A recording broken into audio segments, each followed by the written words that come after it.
घेत आहे चेतन या गोलंदाजाला पण पाहता या तिसऱ्या षटकाकडे आणलं गेले. भाविककडे ती स्ट्राईक असेल. शेवटच्या अंतिम चेंडूवर चांगला प्रहार विकीच्या बॅटमधनं. बॅकअप दिले परिपूर्ण पिक तर जरूर केलंय, परंतु फोर्स थोडासा कमी पडला आणि पकडले जातील.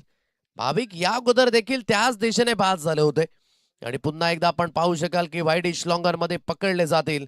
निखिलच्या माध्यमाने अतिशय सुंदर पद्धतीचा झेल. आणखी एक धक्का भाविकच्या रूपाने फलंदाज होईल बाद.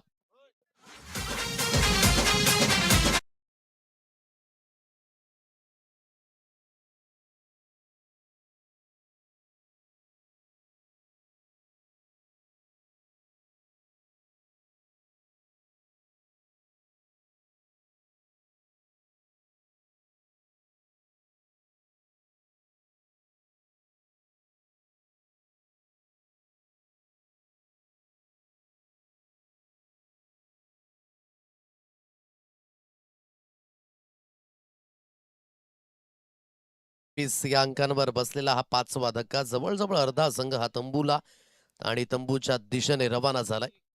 करण आहे नव्याने बॅटर. आणखी एक लेफ्ट हँडर फलंदाज. मोठा प्रहार जरूर करायचा आहे, परंतु आता मिड ऑफ क्षेत्रामध्ये पकडले जातील. गौतम या झेल खाली तो चुकी करणार नाहीये. आल्या पावली परत करणचा खेळ तो देखील झालाय समाप्त. गॉन.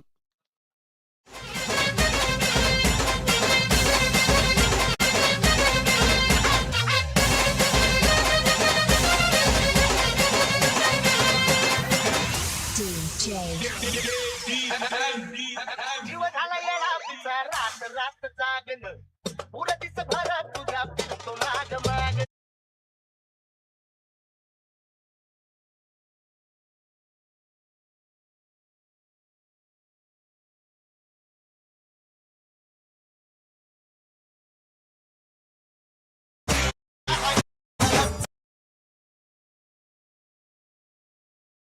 या अंकांवर 6 गडी बाद. आशुतोष आहे नव्याने बॅटर. मैदानाच्या दिशेने एकेंडे विकी. लगोपाठ 2 विकेट मिळवले जातात आणि कुठेतरी आता या ओव्हरमध्ये विकेट हॅट्रिकची संधी ती देखील असणार आहे चेतनला. स्ट्राईक आशुतोष आहे. Clean bowled. फलंदाजाला बाद व्हावं लागेल. काय गोलंदाजी राहिल्या अफलातून. परिपूर्ण म्हणू शकाल की अगदी या रजनी अगदी मॅच मध्ये आणि कुठेतरी ही ढूंढो रे साजना त्या पद्धतीची गोलंदाजी. Swing and base. ऑफ स्टंपच्या बाहेर खूप जास्त शफल झाले होते आणि तदनंतर ही गोलंदाजी अतिशय ताकदीची. फलंदाज बॅक टू दी डगआउट. आणखी एक धक्का. गॉन.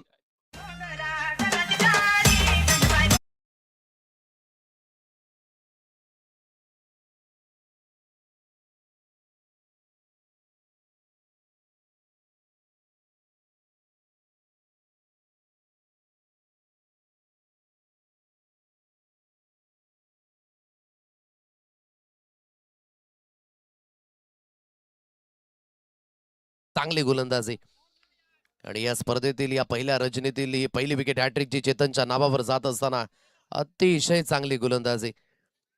कुठेतरी फलंदाजांकडनं देखील थोडीशी घाई होत असताना आता नव्याने